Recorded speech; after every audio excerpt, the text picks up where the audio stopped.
Hey, good evening. Welcome to the January 29th, 2020 Abington Finance Committee meeting.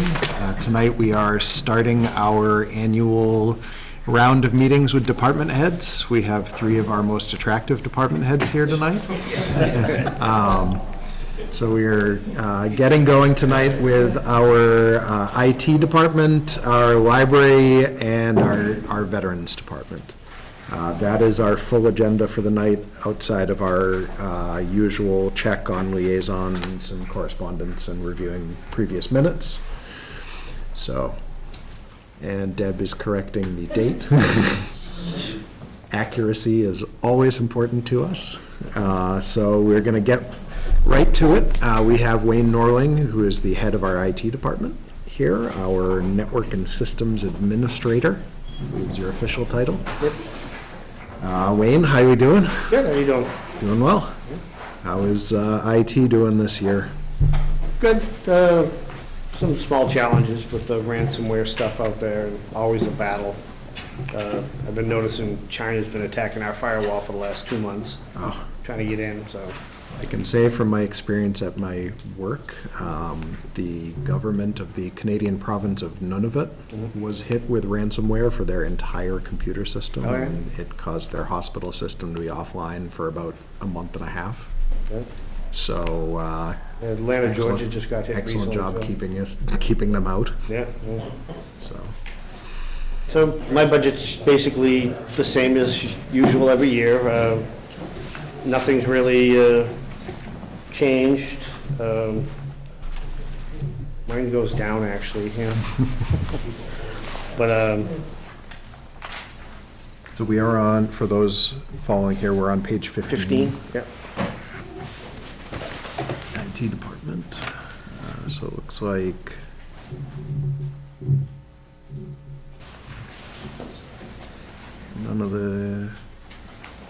no changes across the board in salaries. Yep.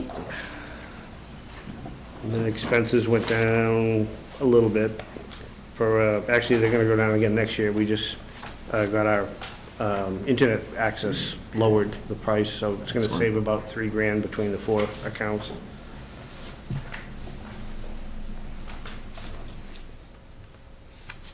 And then the licenses and support, that's basically the same. Went down a little bit because of some of the licensing I don't need anymore, so canceled those.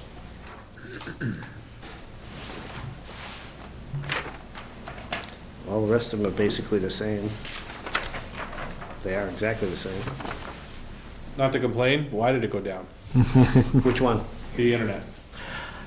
It's odd because, so we had anywhere from 25/25 to 50/50 speed. Yep. So I called Verizon, I said, I want to up it to 75. And they're like, okay, so we're going to up all of them to 75. I was paying $189 a month here, and they dropped it $30 a month to up my speed.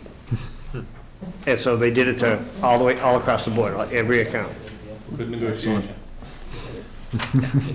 Why did they tell me that in the first place without me ever ask? Well, they never tell you without you even ask. That's not showing in the budget, though. Not yet.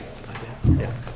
That just happened recently. I'm trying to get everything to level out, so I know exactly what the savings will be. So. But it should be around $3,000 between the police, fire, COA, and here. Yeah.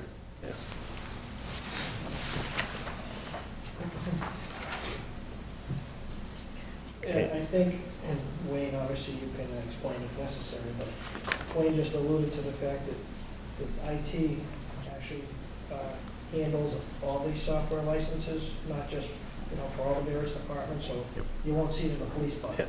You'll see it here. And for newer members on the committee, pretty much every department that we speak with comes in singing Wayne's praises. So we definitely thank you for your stewardship of the department and the budget. So Yeah, the big push this starting now is getting everybody fully upgraded to Windows 10. Yep. Yeah, since they're not supporting Windows 7. 7 is end of life now. Yes. So as of 2 weeks ago. Yeah. So, but I'm about 80% done at the police station and about 60% done here, so. And then after this is, I gotta upgrade the servers, so. And we have that in the budget. Yep. Yep, so if I get 2 of them to do this coming year, and then 2 next year, we'll be all set with those. All right. Anyone have questions for Wayne? All right, Wayne, thank you again for your time. Thank you for all that you do. Have a good night.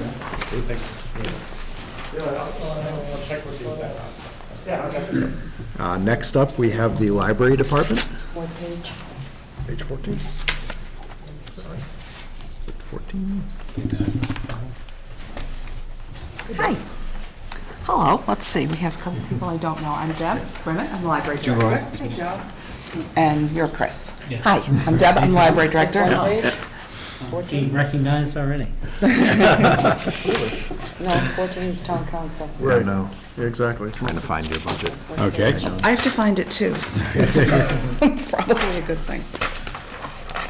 Well, while you're looking, I'm Henry DiCarlo, and the chair of the trustees. 87? And the library department, and the library is a little bit different than most of the other departments in town, because we have the elected board of trustees, which has some individual responsibilities, not quite as many as the school department, but more than many of the other departments in town. And we work in coordination with the town manager and manage the library.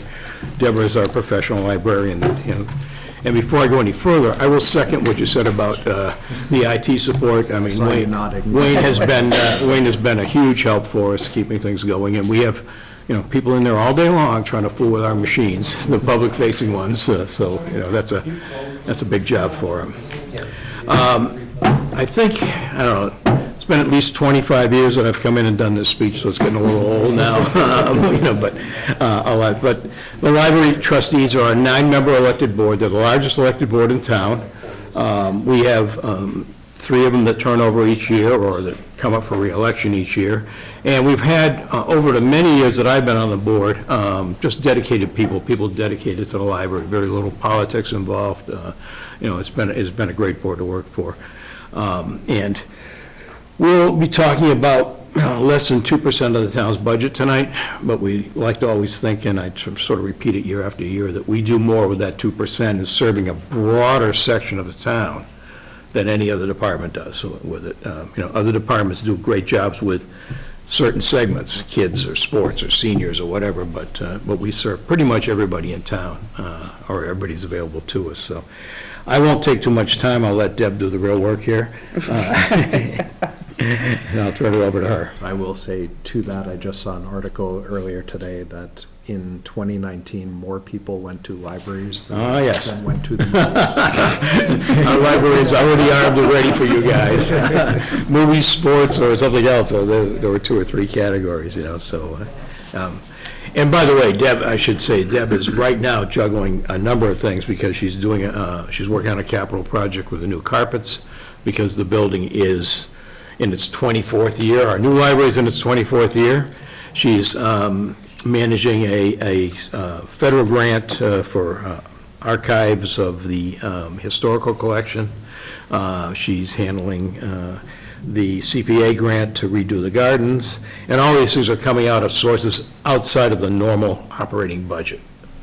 We do a lot of that. So anyway, I'll turn it over to you. Okay, so I thought we'll go backwards this year and start with the budget itself, and then I'll talk about the municipal appropriation requirement at the end. Matt, you stole my thunder. I brought the article. I was going to ask you who had been to the movies, and then point out that Americans go to their public library more than they go to the movies, more than they go to sporting events, more than they go to museums, more than they go to other cultural institutions. And libraries across the board serve populations that are marginalized more than any other institution, because libraries are supported by taxpayers, which means they are free for the individual. And we do support families in the Abington Public Library who come to us. Sometimes this winter has been warm, but we have had families on Saturdays who have come during a cold spell and spent several hours at the library, because it's a warm place and they can turn the heat down at home and save some money. When we have had weather challenges, we have no outlets because everybody's charging things. The 21st Century Library does a lot more things than libraries did 30 or 40 years ago. So starting with the budget, first thing is salary. Not a lot of difference. We once again have that requested position for a teen and children's librarian. We're going on year 5 with that requested position. One of the things that would allow us to do is to provide more services to the schools. Currently, our children's librarian, we host visits from children in grades 1, 3, and 5, so that each one of those classes comes once a year. Our children's librarian visits every kindergarten and pre-K class once per month. We also try to get the 8th and 9th graders in at least once in the spring for orientations. And so right now that leaves out at the elementary level clearly grades 2, 4, and 6, and the reason for that is we don't have enough human beings. We do support services for schools, and we'll do projects or a visit on demand for teachers in any grade, but the formal scheduling of additional visits can't happen until we have another professional children's librarian. And if I can interject, Deb, the trustees, working with Deb a year or so, actually a couple of years ago now, refocused our thoughts on this position, that it be focused in the afternoons for the middle schoolers, and if you haven't been up to the library at about 2:30 in the afternoon, I think that's about 2:45, we're so close in walking proximity now that we get, a lot of them in there, and it just takes a lot of staff attention and time. So we could focus on that young adult group as well as the younger children, and really, we could really use that position just for staffing purposes, as well as the service there. Trustee. How many people currently? Is it 9, 10? We have because we have several part-timers, we have a staff of, this is a question that's always hard for me. We have 5 full-time people, including me. We have 6 regular part-time staff members. And then we have 4 subs who have no regularly scheduled hours, receive no benefits, don't get paid weekly. They're essentially like a substitute teacher. When they come, they get paid. How many times do we use those a year? A lot. They're not funded out of the municipal appropriation. Sub-funding is usually budgeted out of our state aid. And I typically budget for 3.5 hours per week times 52. 3.5 hours would be an average half shift. So, 170 some odd hours. And then I also budget sometimes for Saturdays and for program coverage. A few weeks ago, those of you with younger kids may have noticed we had barn babies. That is a massively staff-intensive program that requires the children's librarian and the assistant children's librarian are working with the program, so we bring in another staff member to work on Saturdays. Typically, we run with 3 people on Saturday. But there is no money in the municipal appropriation for coverage. If someone is sick, if someone is out and things like that, we budget state aid, and last year we spent about $12,000 out of library state aid on salary. The other thing that Deborah does is she schedules these people for occasional business so that they stay fresh. Sure. On the machines, on the collection, things like that. If we don't call you for 3 months and then call you in, so, you learn the job all over again. So basically, you said 175 hours a year? It's probably more than that. That's how I budget it. And then that would be for actual coverage. And then there's when people call in, then when we have programs and things like that. Yeah. Deb, could you explain when you say state aid? Yes. Yeah, thanks. Yeah. Okay. So Massachusetts public libraries that are certified receive funding from the state. It's transferred electronically to the treasurer collector's office, and it's under the control of the Board of Library Trustees. We received roughly, I can tell you, 20,000 and change last year. That's not it. And that money comes from different things. There are incentives to public libraries for lending to non-residents. So every time we check out a book to someone from another town, we get pennies, or percents of pennies. But it does add up. And then there's a municipal equalization grant, which kind of tries to equalize towns and cities from one to the other with some formula that I'll never understand. And the upshot of the whole deal is we get a little bit more than $20,000, and hopefully that will go up. That's something that state budget needs to work with.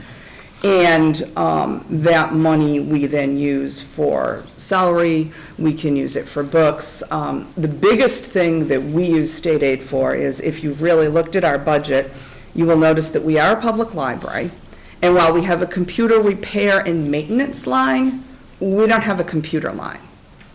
What does that mean? That means that the town does not expend funds on computers for the library. Computers for the library are funded by state aid, or gift or trust money. And there are a lot of them out there in the library. Yeah. We never, since the day we built the new building, we have not gone to the town to buy a computer. They've paid for some maintenance and things like that, but the computer's always been bought from other funding sources since we opened the building. Is the revenue all pay for service, so that the state pays you only when you provide a service? No. No, the check comes from the state based on the previous year. You essentially get a payment twice a year, in the fall and the spring. Our trustees, since long before I was library director, have made it a practice, which I think is a good one. We don't spend state aid in the year we get it. We spend it the following year. Some libraries depend on their state aid for actual position coverage, and if a check is held up or something, things can get dicey. Our checks, the checks that come in this year, fiscal 2020, will not be expended until after July 1st in fiscal 2021, because you can't plan for what you don't have. I'm told that there was a gentleman named Wilbur Hollis who preceded Rick by about 14 people or something, who recommended that we not spend it till the next year. So it goes way back before my time. You should take credit for that, right? Ultimately, it would be a fantastic way to do the entire town's budget. Yes.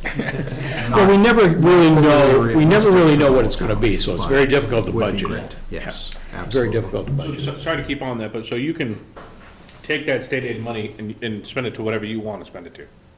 Whatever. Based on what the board. Yes, based on what the board wants. I mean, you know. So the question I'm asking is, it's roughly 20 grand? Actually, I just pulled this year's, our first payment for this year was $11,536.59. We should get that same amount or a little bit more, so for this year, it will be just over 23,000. All right, so just whatever number you want to pick. The reason I'm asking is because you're requesting for a librarian for 20 grand? Yeah. Why not pay for, Again, I'm the slowest guy on this whole team here, but, It's an excellent point, and I think Deb was gonna get to it. Oh, all right. The required municipal. got it. Yeah. Yeah, keep going then. yeah. Yeah. We also, the trustees have had the philosophy that we shouldn't be paying the basic salaries for operating the library out of other funds. Those should be paid for by the town. That's been our philosophy for many years, that we use those things for supplemental improvements, things that make it better, things that build it up. And bringing in additional staff to help out, that's we see as a supplemental improvement. Paying for a full-time or a permanent staff member, we would see as a town responsibility. Sure. Now, we've bent those rules in tight years and things like that, but that's been the general philosophy. Sure. Yeah. And the other thing is, in terms of something like that, it's kind of scary to pay salary that's not funded out of the municipal budget. It's a lot less scary to buy computers, for example, which the library needs, clearly, but it's a lot less scary to pay for things and supplemental staffing out of state aid than it would be to pay a permanent staff member out of funding that, let's face it, stated in 2009, library state aid is subject to the governor's 9C cuts, and in 2009 and 2010, our second state aid payment was cut. It was not horrible for us because I said we don't spend it in the same year. It impacted our services the next year, So I am not comfortable with the idea of paying permanent staff out of, It makes it difficult to refer to that person as permanent. Yes. If you don't know that the funding source for their position is there from year to year. yes. Not to mention that the salary is only one piece of what Correct. a hire gets. And I get all that, the only reason that I was even saying it is because this is a part-time person, right? It's, So that's the only reason, like, in my brain, part-time isn't permanent. part-time, Maybe it is, again, I don't work in this. we I have. think as Deb pointed out, sorry to jump in, they have 6 regular All right, yeah. Yeah. part-time staff members. At present, we have part-time staff going back to, first employed by the library in 2011, 2012. In the past, we had part-time staff who were staff members for 20 or 30 years and retired. In library land, so to speak, part-time staff, if you're lucky, your part-time staff stays. And part-timers are essential for small-town libraries because we cover we have a 53 and a half hours spread for, per week that we're open. And we have 5 full-time people. And we have to have 3 people in the building to open the doors. So if you do the math, it doesn't work. So that's why, but no, our part-timers are very much, our newest part-timer has been with us over a year. So they're very much dependent on with job descriptions and responsibilities that they have to fulfill and things like that. So Thanks. that's, okay. Salary, anything else? Running through the rest of it, gas is self-explanatory. Building repair and maintenance is everything that happens to the building. One of my other responsibilities is the facilities manager for the library, so he, dealing with the HVAC, dealing with the roof, dealing with the fire alarm and the sprinkler, from which we get lots of help from the fire department, and plumbing, electrical. We just had a warranty repair. We had LED lights over the circulation desk 2.5 years ago, and one of our 20-year, which I said meant 10-year lights, quit. So the electrician contacted the manufacturer, and we now have a nice brand-new light because it clearly was still under warranty and failed. We've been. And if I can say, on that account, the trustees have been notching that up every year for probably the last 6 or 7 years, because we started out with a very, very minimal maintenance budget, because we had a brand-new building. Well, guess what, guys? Your brand-new building is in its 24th year. So we've been notching that up a little bit each year, and frankly, we haven't notched it up quite as far as we needed to. We've had to dip into some of those other sources every year.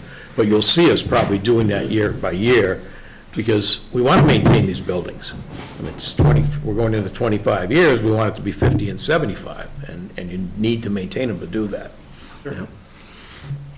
Sorry, go ahead. And one thing that comes up each year is how good a job you guys do of maintaining the building, because anyone that walks into that building would not guess that it is a 24-year-old building and 24-year-old library. Thank you. Thank you. Thank Deb. Thank you. We try really hard. We take a lot of pride in the library. That building is the town's first freestanding public library. The town has had library service since 1878, and it wasn't until the late 90s that we had a freestanding library, dedicated library building. That was a huge vote of confidence from the townspeople to build the library, and it's our job, the trustees and mine and the library staffs, to take care of it, and we try really hard to do that. The professional and technical line always causes confusion. It's an interesting name. What that line is, and the entire amount in that line, is our expenses for the Old Colony Library Network. So that's essentially, it's what makes the library run. It's our circulation services, it's our cataloging services, it's the network. It's when you go to the library catalog and place a hold and a book comes from another library, that's our network assessment. That's what that does. And many, many years ago, a town accountant decided that was professional and technical, and that's what it is. So it's, but I always explain it because it's like, what, huh? What are you paying for? It's not professional conferences or anything like that. It's a fee to OCLN, and it's what makes the library work. And it gets paid in one chunk early in the fiscal year. Yeah. In one And payment. every town has this. Not necessarily that same number, but yes, a similar number. It's dependent on the amount of, the size of your library, the Yeah. amount you use, and there's a formula, but, And it depends on, obviously, the library network. We're an old colony. We're an yeah, we're an old colony. Several Yeah. that Other we're- people could be a that we aren't Minuteman or one of the other Yeah. networks. But we could not run the library without it.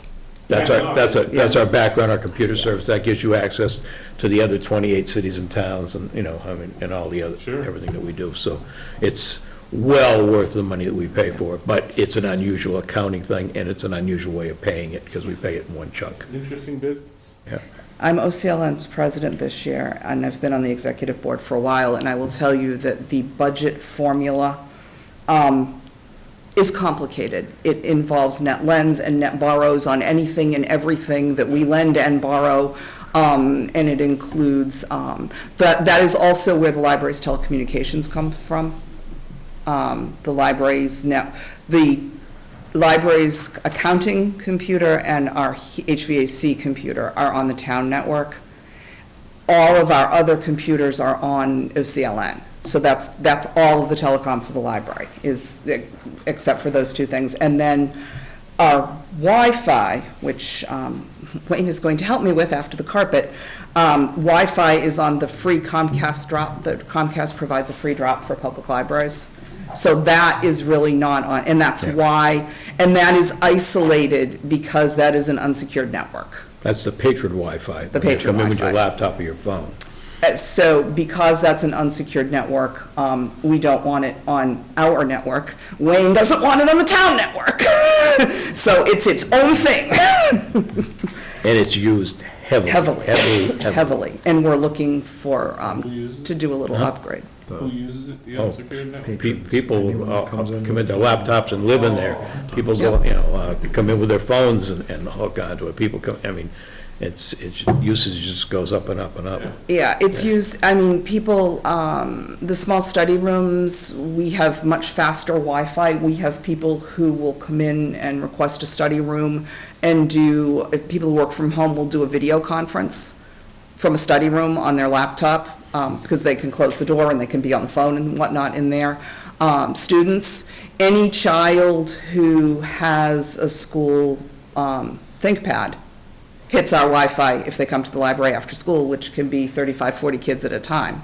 Most of our regular patrons are set up so that their phone hits the Wi-Fi when they walk in the building. We can have upwards of 50 or 60 devices on the Wi-Fi at the same time. And it works. And it works. It needs to work better, but it works. Yeah.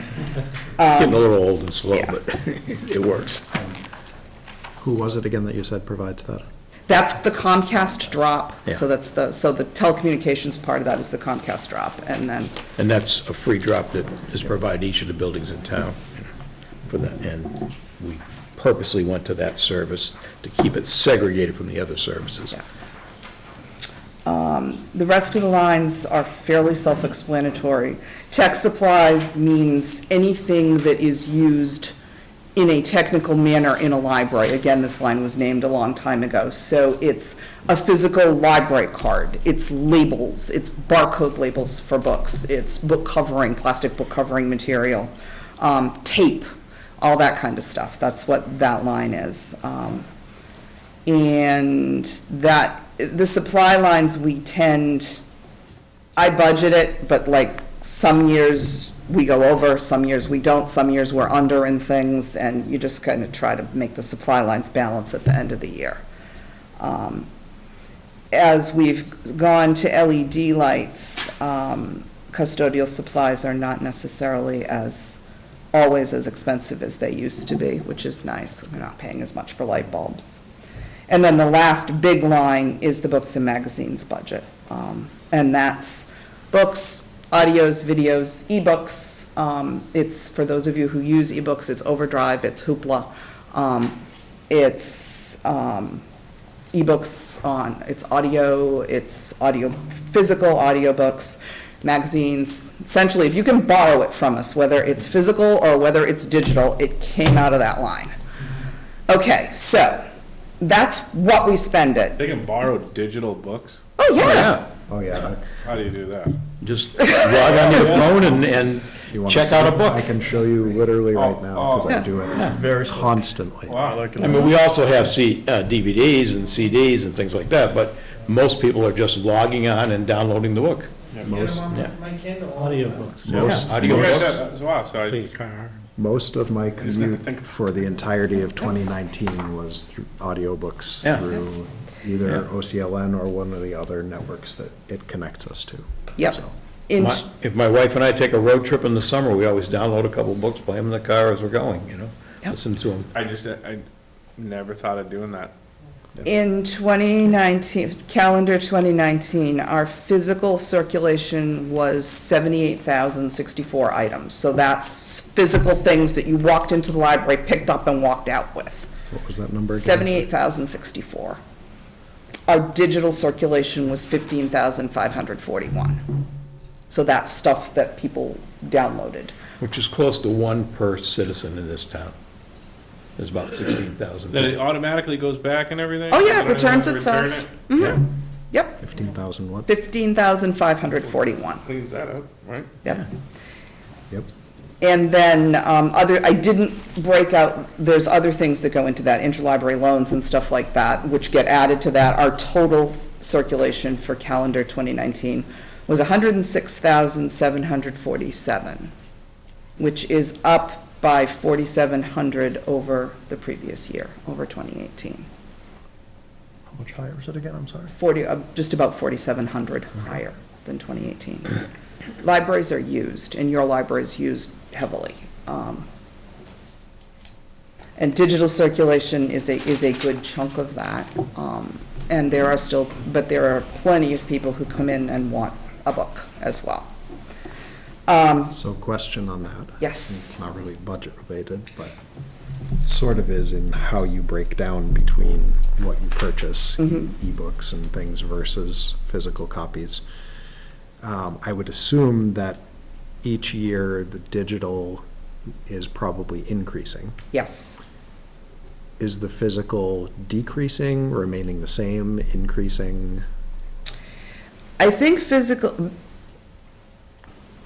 let me start at the beginning. What we spend out of the town appropriation for materials is then supplemented by donations from gifts, donations from the Friends of the Library, we use some state aid money on materials and stuff like that. We, in our population bracket, are required to spend 15% of our municipal appropriation on materials, and that's what I budget. With with the extra money that we spend, we have been hitting the last 2 years 18%, but it's not all town money. I have been working on, you try to work on a percentage ratio. So some things have gotten less expensive. Everybody remembers the World Book Encyclopedia? We don't have one at the moment, a physical one. We have a database, but we don't have the encyclopedia. Reference collections have shrunk. When the library opened, the second and third sections in the main space of the library, so a total of 10 stacks, each 15 feet long, double-sided, had reference books on them. We're down to one side of one shelf.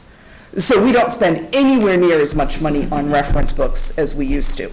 We used to buy the World Book Encyclopedia.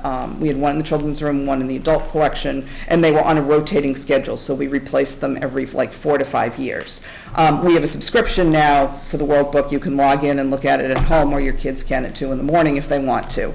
We pay for that every year, but we don't have, the state also provides databases, so reference spending has shrunk dramatically. And so I've taken what we used to spend on reference books and funneled that digitally. And I've been trying to run about 15% digital and the rest physical. Simply because if you look at the circulation numbers, that's roughly where we are. Circulation was 106,000, digital was 15,541, so it's a little bit less than 15, 16%. 15% is the target for digital.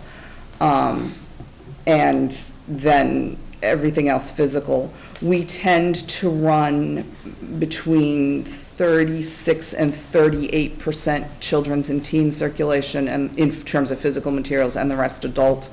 So for physical materials, we try to make that break at like 36 to 40% for kids and teen stuff, and then the rest for adults. And that's kind of how you professionally figure out what you're spending where and how. And then after that, it's collection development policies, making sure the collection is balanced, making sure that you're providing what the citizens want. Did that go where you wanted me to go? Mostly? Mostly? It's just, I was interested to know, because I would assume that the digital is going up. I wasn't sure Yeah. if that meant that physical was taking a corresponding dip down. It did because of reference. It was actually, it's Just- kind of. just reference. Just reference, yeah, in terms of what we're spending on. And I wasn't looking specifically Yeah. at spending, I was Yeah. thinking more of circulation. Yeah. The actual circulation. If the digital was taking away from people coming in and taking books out. Many times you're buying the same item in both formats, you know. Yeah. If the book is hot this week, we're going to have a couple of hard copies and several online copies, and we do sharing on both of those with the other libraries, so, yeah. Physical circulation is actually up. And so I think and we were able to kind of funnel the money away from reference, and that helped a lot.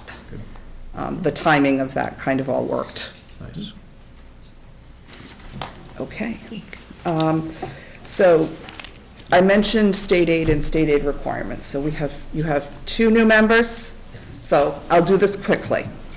Just one? You've done this. You were here last year. Okay. You remember it? You can tell us. You want to do it? Okay. So, Yeah, we do have another new member who is not here tonight, so Oh. we'll make him watch the tape. okay, there you go. So, the state has something called a municipal appropriation requirement for public libraries. And what that means is that a municipality needs to spend the average of the previous 3 years' library budgets divided by 3 times 1.025 for a library budget each year, if that makes any sense to you. So if you take our budgets for 18, 19, and 20 and add them up, you get $1,512,000.90. Divide it by 3 to get the average, and then multiply it essentially by 2.5%. That's the amount of money that the town needs to provide for the library to be certified. Decertified libraries are bad, because we talked about all of those lending and sharing things with other libraries. If your municipality, your town, doesn't fund their library appropriately and the library becomes decertified, other towns won't play, because there's a slippery slope. If we don't fund our library and our citizens all go to another town, what incentive is there for anybody to fund their library? Because people would just travel. So in order to maintain a level playing field, the state allows towns to choose not to circulate items to libraries that are decertified. That's one bad implication of And our board has taken a decertification. hard stand on that when other towns were not certified, including the town of Bridgewater, when it Yes. was not certified. Yep. Bridgewater Library was not Where she certified lives. for 3 years.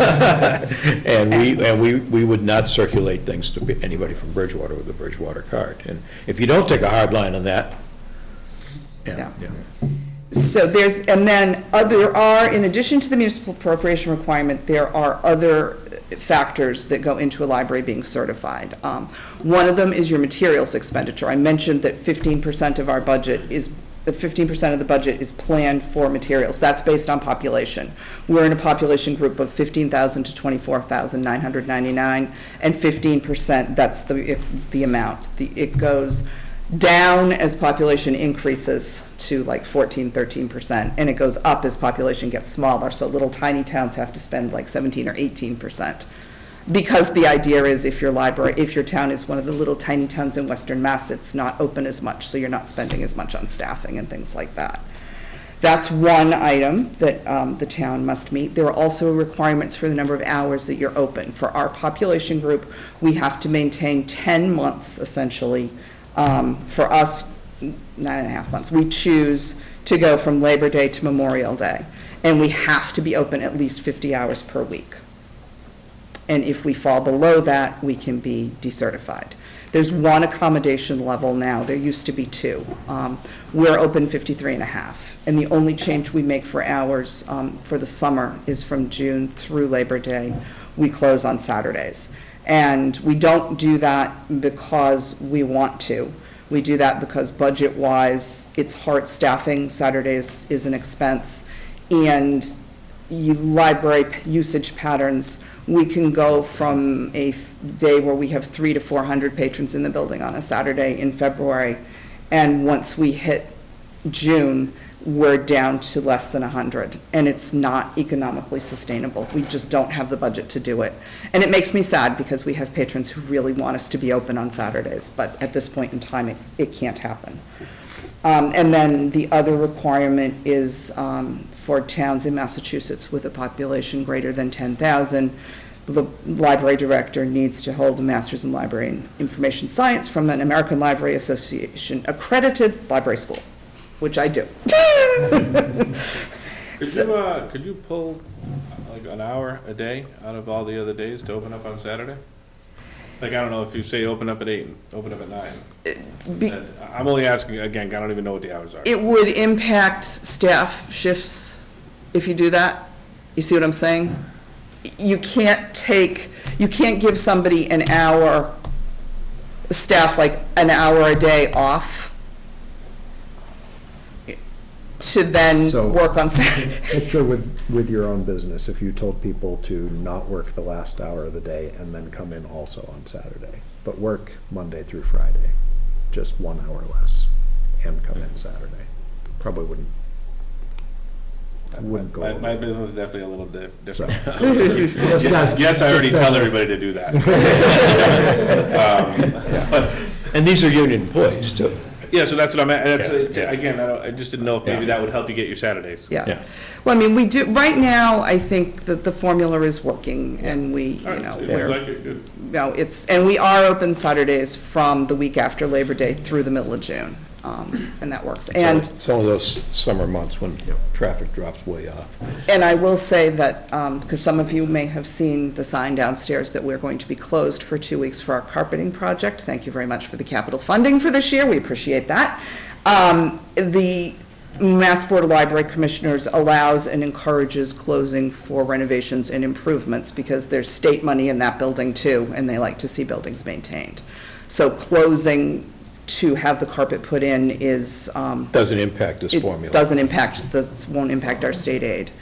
And I wanted to very briefly mention, we are closing because, people say you're carpeting. Well, yes, but we're not carpeting your living room.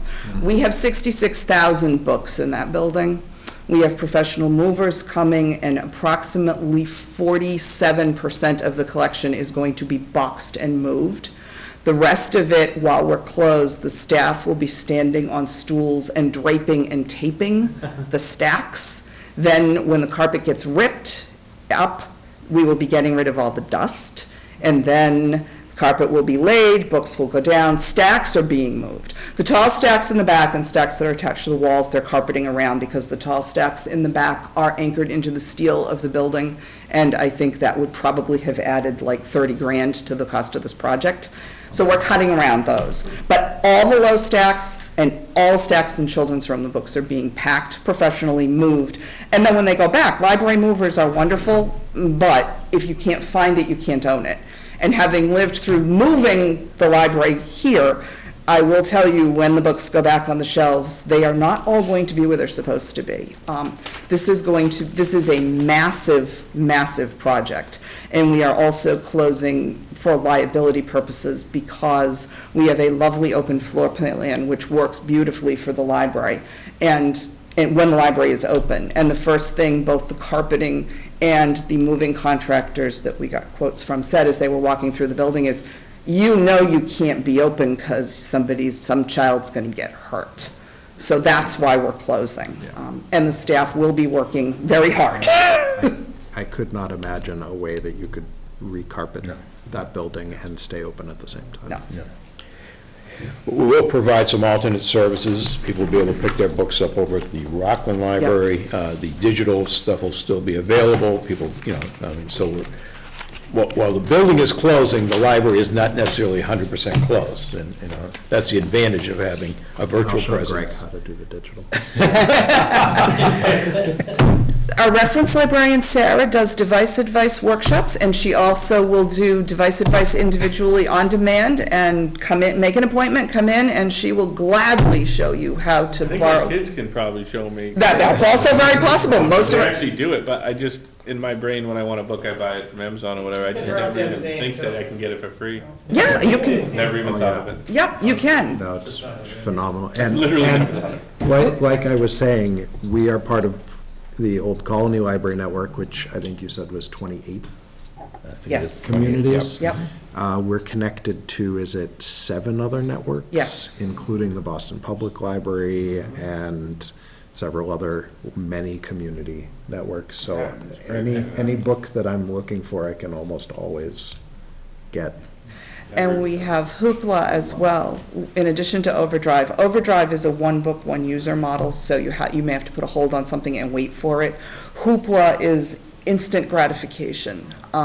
If it's there, you can borrow it. Hoopla has an outstanding collection of audiobooks, and patrons really like those.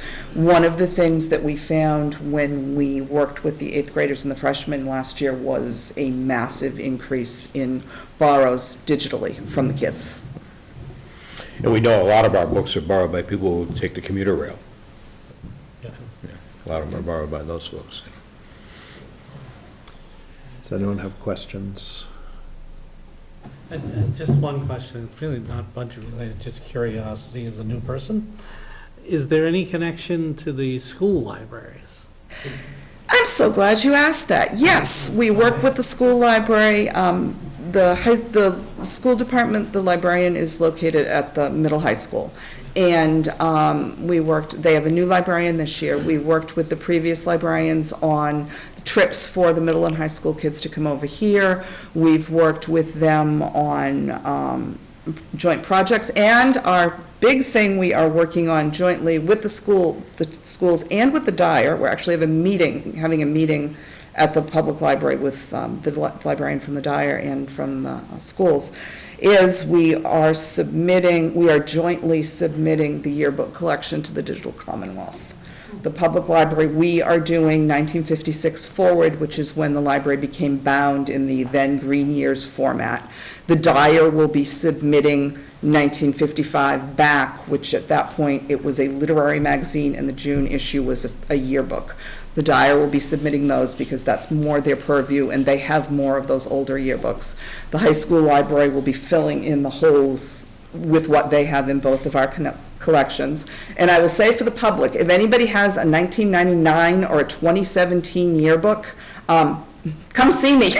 2017, the public library yearbook was lost in the shuffle when the school closed and moved, and there aren't any extra copies, and the school library doesn't have one either. And 1999, we have no idea. So anyway, but yes, we work a lot with them, and we also coordinate, to some extent. I'll check in with them with what they have for databases, and when we get databases or something that we think the schools would like, we're working with them. I've also been working with the school's ELL director, trying to see what we can do to support English language learning for all ages of students. We'll be having ELL field trips to the library once the carpet's down in the spring, for middle and high school ELL students, and making them aware of the resources that we can find through other libraries for adults in the community who are learning English. And I will say, Chris, that we provide complementary services with the school libraries, but we're not the school library, they're not, we each have different missions, but we try to make them a synergy between the missions and try to make them work better that way. Okay, very good. Thanks for the education. Drop by and come in for a tour. Be happy Yeah. to show you around. Show you all the boiler rooms, the back rooms upstairs, you know. After the carpet's done. Yeah. March would be good. Questions? Anyone else? Questions, comments? Thank you as always for your time. Thank you. Again, we appreciate your support. Appreciate all the work that you guys do. Thank you.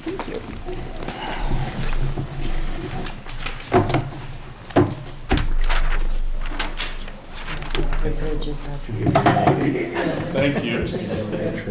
85. 85.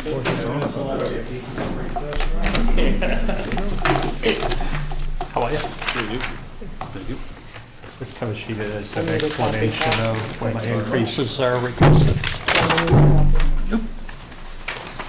I'll grab you one out of my folder. Oh, thanks.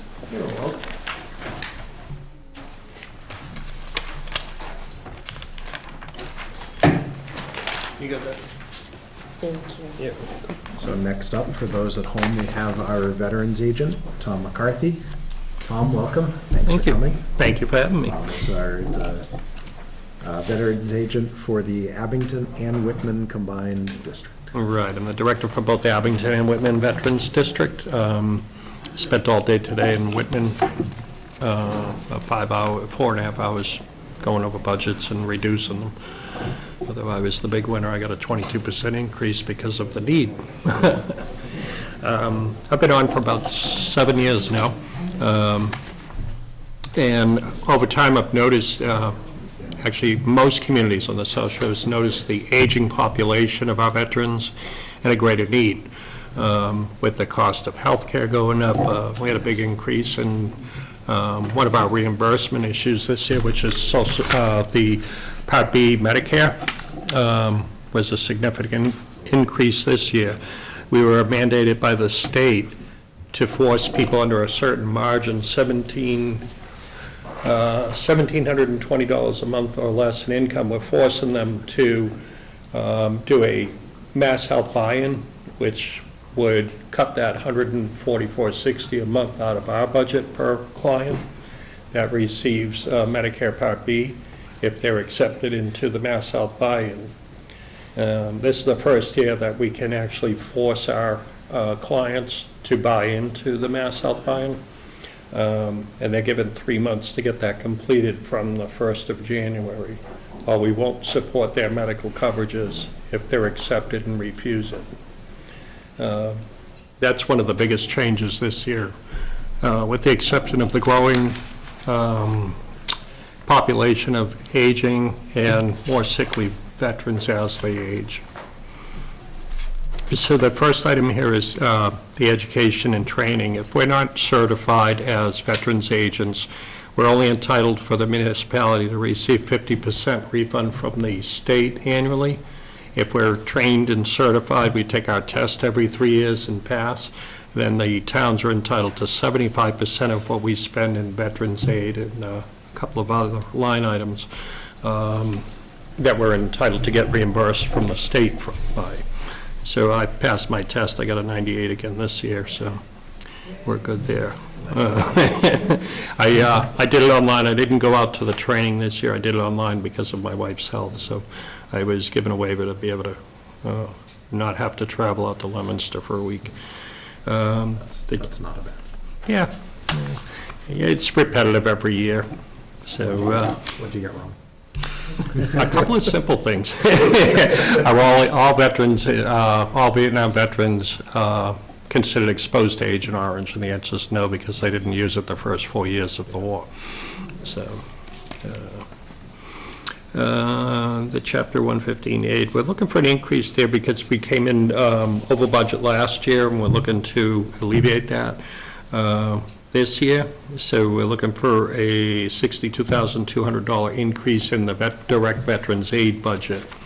We're budgeted at, I believe, $130,000 this year. We're already running at $109,655, and we still have a few months to go. This is the one of the things that we can get reimbursed? That's our biggest reimbursement, Right. that we get returned to the town. We're mandated by the state to cover this. Right. And it's just been growing. We can't predict who comes in our door. Sure. And the state policy is that you file an application for veterans aid on every client that requests it. We know what the limitations are. They have to, a single veteran has to earn under $1,780 a month to qualify for our benefit, which is 200% of the federal poverty level. Wait, how much did you just say? $1,780. You're saying somebody has to make less than that? And we have quite a few that do, quite a few. Of our seniors, I have some that are under $500 a month in income, that we support them. They have Social Security only, and of course, they're in their 80s and 90s. We have quite a few World War II veterans still in this town that we support. I have one coming in on Friday here in Abington. He's 96 years old and just realized that we're here for him. So he's going to come in and apply. He got into senior housing this year, sold his home finally. He was living by himself, maintaining his home. So that's really my biggest increase. The $500 educational training budget. We've been taking that out of office expense and a couple of other items that we had some room to take it from in the past. The mandatory state training, that's a 4-day training session in Leominster once a year, is paid for by the state with the exception of travel to and from. All meals, rooms, everything are paid for by the state, so that really doesn't cost us much. But we have 2 other training sessions. We have a summer training session, and then we have a winter training conference that are not mandatory. So I look at the agenda and decide I can go for a day or not go at all if it's things that are repetitive that we've already received through emails or text messages sent to us. So it's that we kind of stay away from those. They're not run very well, and I just don't feel that they're cost effective for us to go out to those trainings unless there's a specific day or two that's going to offer us something new, changes in state law or things like that.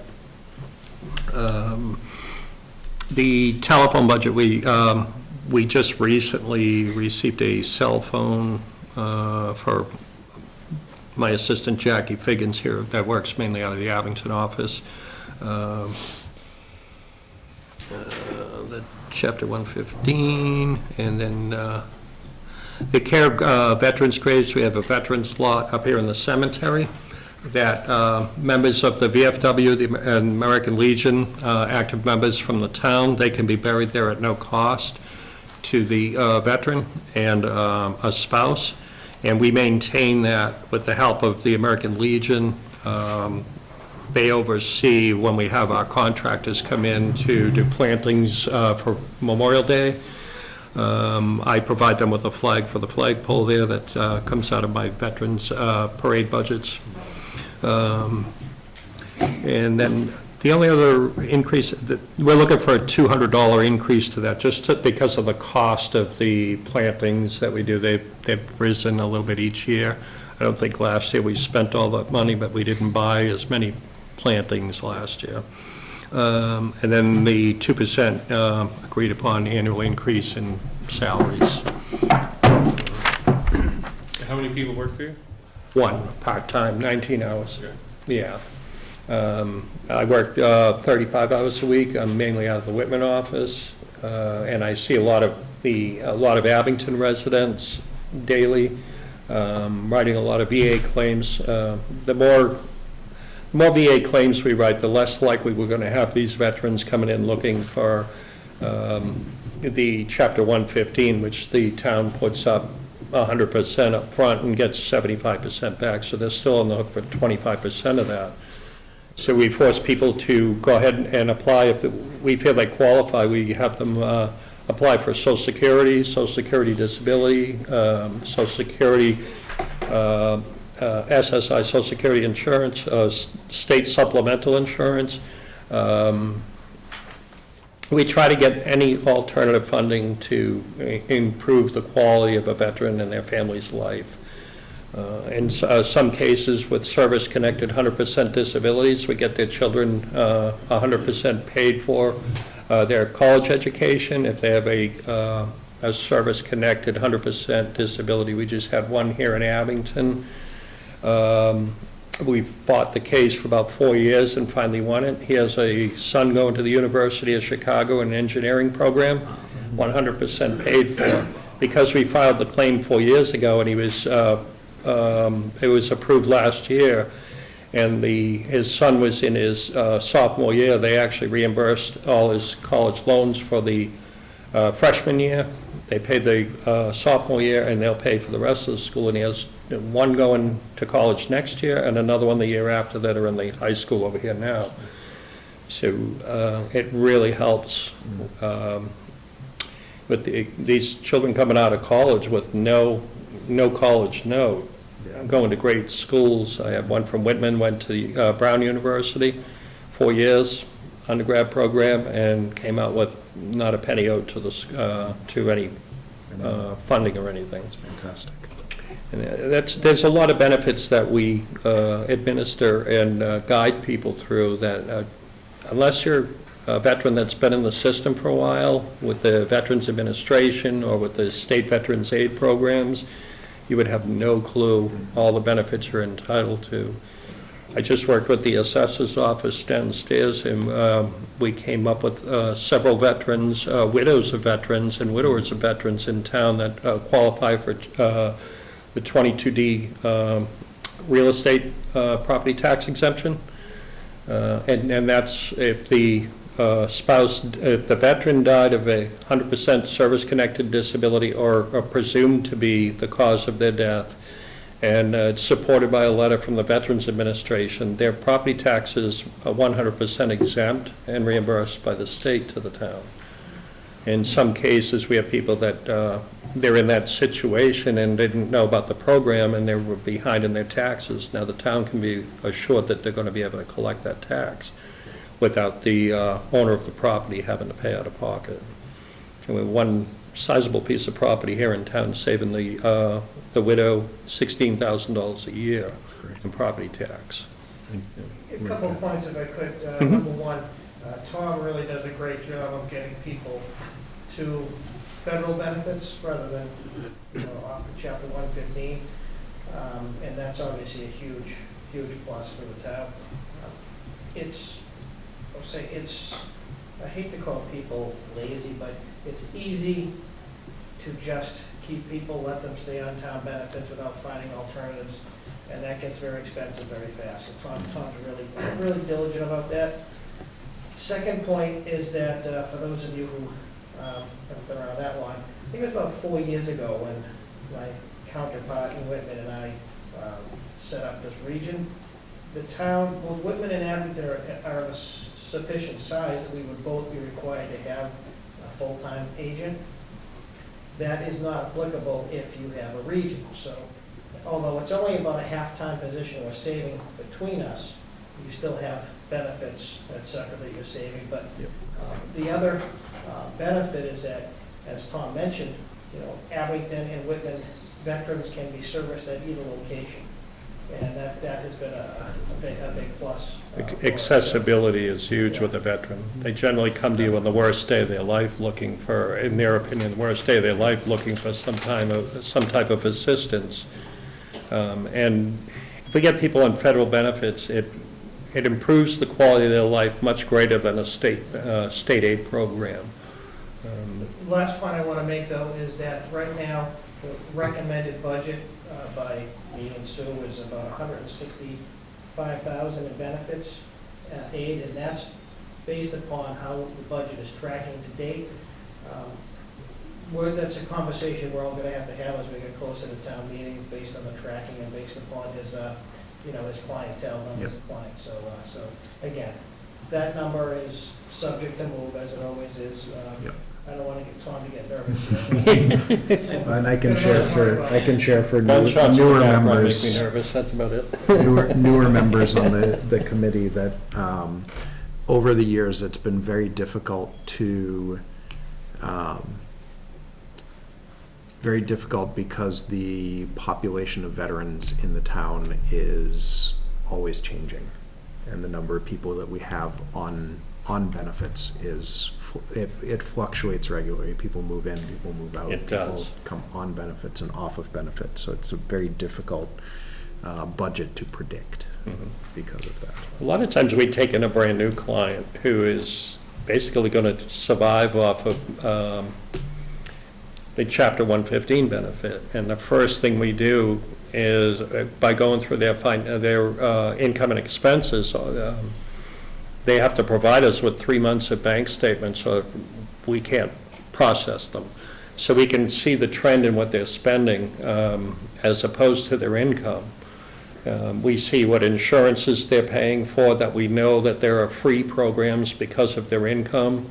So that's something that we would reimburse them for. So we tell them that they have to apply for these benefits. We'll approve them for a month to 3 months and tell them they have to apply for these. And once they're accepted, the money that we have been paying them, we can reduce by not having to reimburse them for their Part B, Medigap programs, prescription coverage programs, and the cost, the co-payments of their prescriptions. We find plans for them that have no co-pays.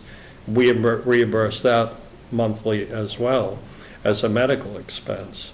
We don't cover eyeglasses, hearing aids, or dental except in an emergency, and we have to get prior approval with state mandated coding on their bills before we can get that approved. We do have emergency home repair. We enforce the rules and make them get three quotes before we'll send it into Boston for reimbursement. I've actually had the water department come out and fix frozen pipes at no cost in an emergency, just to keep their basement from flooding and losing heat, and the problems with mold and all that afterwards. So we work great together with all the departments of the town, police, fire. I just found a program that won't cost the town anything for PTSD treatment through Mass General Hospital for all of our first responders, through home base that was exclusively for veterans. That's fantastic. And then privacy with those guys is a big issue, and it's 100% privacy is protected there. That's all. We don't need to lose anybody in any field in the town if we have resources to care for them. That's great. With veterans, it's an instant thing. If we have veterans addicted to opioids or they're having mental health crisis, we can get them over to the Veterans Administration and they become an inpatient immediately, where the general public doesn't have that same resource. They have to wait for a detox bed or wait for mental health detox because there aren't enough beds available. In the veterans community, we work with the police and fire department, both communities, and they're very much aware of the immediate services for veterans. With the Veterans Hospital right here in Brockton, where most detoxification programs are and mental health programs are for inpatient, right here in Brockton, so we have great access, and we use it. It saves lives, it improves the quality of lives and their families. Our goal is to improve the quality of life, keep their families together, and make them as happy as possible at the lowest cost to us. And there are a number of programs out there that won't cost a veteran anything or the town. Chris, you got a... Well, yeah, I noticed that, to your point, that the budgeted 19 was actually the same as your budgeting for 21, and 20 went down. So really just going back But to 20 is actually, it looks like it's going to come in a little lower, but we can't predict that. Unfortunately, the nature of this business is if somebody's in crisis, they come see us, or if they're referred to us by another veteran.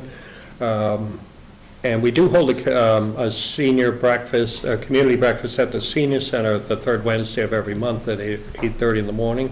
That's supported by the Colony House as far as preparing the breakfast and providing that, and I have coffee donated from local Dunkin' Donuts.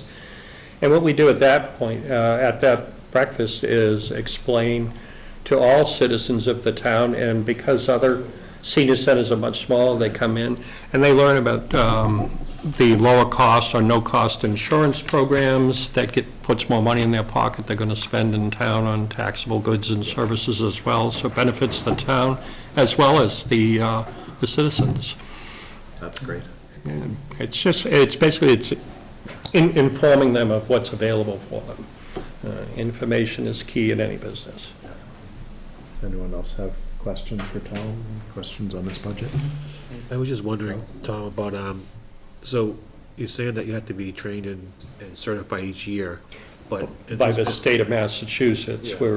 we're required to be minimum of every 3 years taking an examination that's provided by the state. And we have to score an 80 or above on that, 80%. It's not annually? Is that why last year? We have mandatory annual training to bring us up to speed on changes in laws, which are always fluid, and we're very well supported by the state of Massachusetts. This, Chapter 115, Veterans Aid in the state of Massachusetts, we're the only state in the country that does this, that has a financial support system for veterans and their families. It's kind of like a welfare program designed for veterans and their families. The only state in the country that does it. Every other state offers tax incentives and different kinds of programs like that, like no real estate tax in a lot of states, excise tax and things like that. We actually offer a check to them each month to help support them financially. And we have a lot of seniors, we know that's not going to change. They'll be on our program to the end of their life. So the way, any way we can cut that cost for somebody that's going to be a long-term client is beneficial to the town, and it usually benefits the veteran or the widow of a veteran as well. Yeah, I And guess I was trying to improves the get- quality of their I was life. trying to understand this, because maybe I misread it, I read it wrong. Have we been taking advantage of that 75% for the last several years? Yes. Yeah, we've, Yes. yep. I didn't know if the So, increase was because. of the warrant. Essentially, the way that it works is for any of the benefits that our town veterans use that are Chapter 115 benefits, we pay them as the town, and then we submit it to the state, and the state reimburses us, I believe, in the next fiscal year, or the same. Yeah, the beginning of the next Yeah, fiscal I see if I year. was interpreting it, like he was asking for an increase because we hadn't been taking advantage of it. No, we have, it's just the need has gone up. Requests for applications and to process people and been approved, that's gone up. And then again, the cost too. Lately, we've been seeing a 3% cost of living increase in what we pay out in benefits from the state. Insurance costs have gone up that we reimburse. Prescription co-payments. We have some of our seniors that are on cancer medications. Just one medication can cost them $400 or $500 a month in a co-payment that we reimburse. I generally try to call the drug manufacturer and get them a coupon or something sent to the pharmacy. We're finding more and more the pharmacies are actively looking to the manufacturers without the patient knowing that they're looking for these rebates and discounts because of their age and income. And I get calls from pharmacies quite frequently to verify their income level. And the smaller their income, the bigger the discounts can be. Or some providers, manufacturers of medications are actually giving them to folks who are under a certain amount. So if you don't ask, you're not going to find out. I had a $900 drug, it was an end-of-life drug for a cancer patient, $900 a month, and the person only made $700, had $700 a month in income, so we ended up getting that reduced to zero. So we didn't have to reimburse that veteran, and, it took care of them. Yeah, that's great. It was one less thing for that veteran to have to worry about at the end of their life. Joe, Russ, Chris, Greg, any other questions? Just say thank you. Absolutely. You're welcome. Thank you. Thank you for your time, and thank you for all the work that you do. Oh, my pleasure, my pleasure. See, I look forward to coming to work every day because of the work I get to do, Appreciate it. I applied for the job in Whitman and waited 2 years before I got a response, and James Crosby, you remember Yes, I James? do. When he was, he's actually up and walking out of the wheelchair. After 15 and a half years, he's in the wheelchair. He got blown up in Iraq and That's had his fantastic. rear end blown off his body, so he can't control his legs. So he spent 10 weeks in northern Texas learning how to walk with a walker, to lock his hips and knees, and it's an ugly walk, but it's a walk. That's better than not walking. And I have to stop calling him Shorty now. Thank you again, Tom. You're welcome. All right, we should have a quick run through of the remainder of our business. Do we have any liaison reports? Just one, Chief Nuttall had asked if we wanted to do a tour of the two stations. I thought for those that, 'cause I know I've never seen them, and with the upcoming warrants we'll likely see for Yep. the fire station, that'd be great for us to go. That would So be so great. he can explain to us the, you know, the shortcomings they have, and so I want to see who wanted to go, so I can try to coordinate it. Yeah, I would definitely go. I'd be interested too, absolutely. Tour? Greg wants Fire to station? touch the fire All right, trucks. so what I'll do is I'll just coordinate by email. I see love what fire works. trucks, my kids love them. All right, anyone else have liaison reports?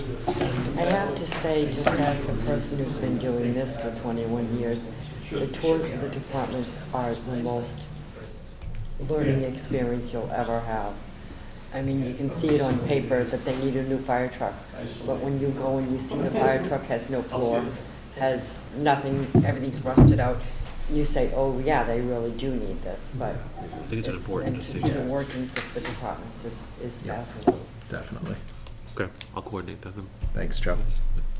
Can I bring up two quick things from what we heard tonight? One, You can you indeed. know, maybe something that people aren't aware, but over time, that, you know, veterans agents become more of a find people benefits to more of a social service agency, Mhm. in terms of, you know, helping veterans, helping their families well beyond getting them aid, so it takes up a lot of time. The other thing from the library presentation that wasn't, Deb didn't mention, is that if you lose your certification, you also don't get the state aid. So- Yeah, I almost Yeah, brought it's that a- up because she did mention when she was going through the, originally, that certified libraries get that stating. Right, so your 20,000 plus disappears also if you're not certified. Yeah. The town seems to be pretty lucky with these three people.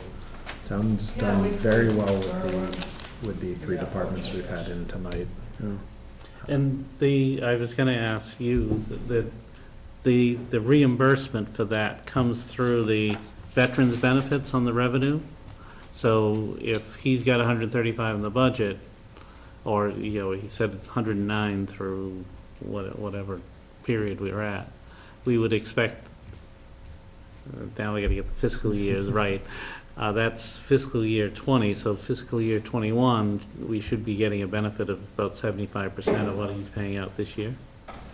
Yes. Is it that simple, or, nothing's that, usually that easy? This one is relatively So, straightforward. Commonwealth of Massachusetts, this is as easy as it gets. And, you know, in our revenue estimates for a given year, like for FY '21, you know, we obviously have an expectation based upon the recent prior expenditure, what we could probably expect. All right. Other liaison reports, we have no correspondence tonight. We got it all last week. Greg's got his beacon that he's given over to Chris. Well, Greg read it cover to cover during the last week, so. We One do- more comment then, Mr. you may Chairman? you may Last indeed. week, we have two pieces of information that are relevant. One is that our VOTEC assessment will be decreasing by $100,000, which, as you know, upon last year's decrease is significant.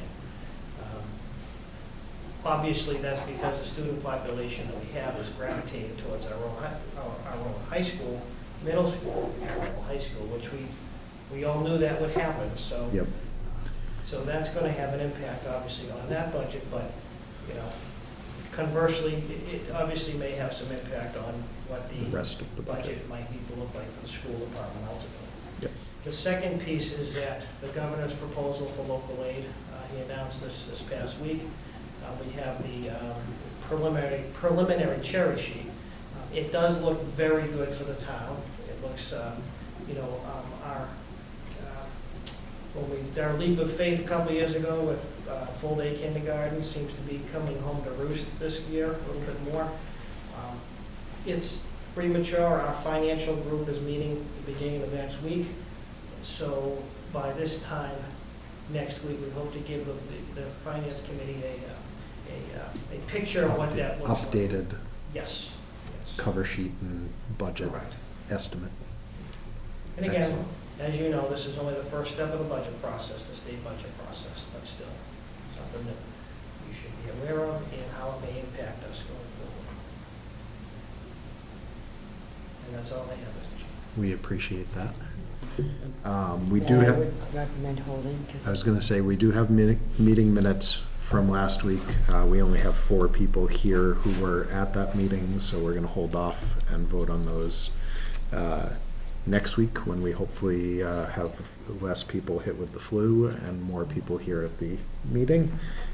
Which brings us to that our next meeting is scheduled for next Wednesday, February 5th, 7 o'clock, same bat time, same bat channel. Change to the schedule next week. Oh, we have, Town clerk cannot attend, so I'm gonna take her spot, and she's gonna take mine on the 26th. okay.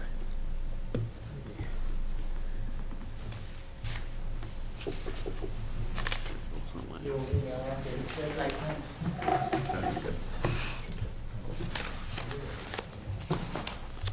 So I know, I mean,